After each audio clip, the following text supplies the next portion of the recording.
ఏవం పరంపరా ప్రాప్తం ఇమం రాజర్షయో విదుః సకాలే నేహ మహతా యోగో నష్టః పరంతప. ఓ అర్జున, ఈ విధంగా వచ్చిన నిష్కామ కర్మయోగమును రాజర్షులు తెలుసుకున్నారు.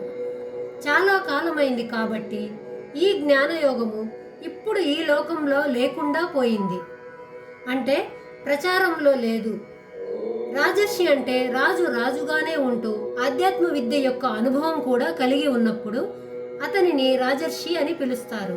అంటే రాజుకు ఉండాల్సిన లక్షణములు ఇంకా ఋషికి ఉండాల్సిన లక్షణములు, ఈ రెండు లక్షణాలు ఉన్నవారే రాజర్షి. పూర్వము చాలామంది రాజులు ఈ పరమార్థ విద్యను తెలుసుకొని రాజర్షులుగా మారినారు. ఋషి అంటే ఒక బిరుదు కాదు, దానిని ఎవరైనా పొందవచ్చు. ఆధ్యాత్మ జ్ఞానమును చక్కగా సాధించిన సామాన్య మనిషి కూడా మహర్షిగా మారగలడు.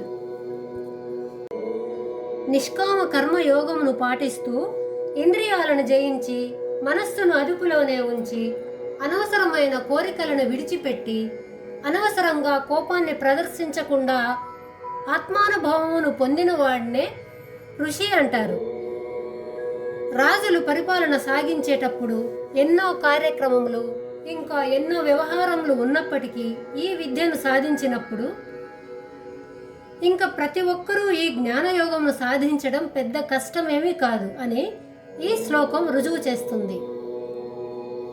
కాబట్టి పూర్వకాలపు రాజుల మాదిరి ప్రజాక్షేమం కోరే ప్రతి నాయకుడు ఇంకా ప్రతి మనిషి నిష్కామ కర్మ యోగము యొక్క గొప్పతనమును తెలుసుకొని పాటించి తరించవచ్చును.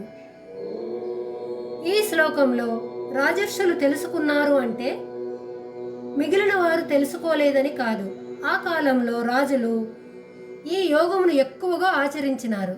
ఇంకా అర్జునుడు కూడా రాజు కాబట్టి పూర్వం రాజులు ఆచరించిన ఈ మార్గాన్ని పాటించడం అర్జునుడికి అంత కష్టమేమీ కాదు.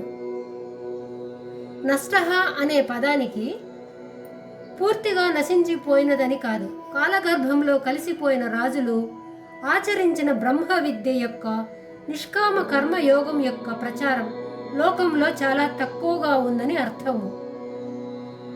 భగవంతుడు ఏ విధంగా అయితే శాశ్వతుడో అతనిచే సృష్టించిన ధర్మం కూడా శాశ్వతమని తెలుస్తుంది.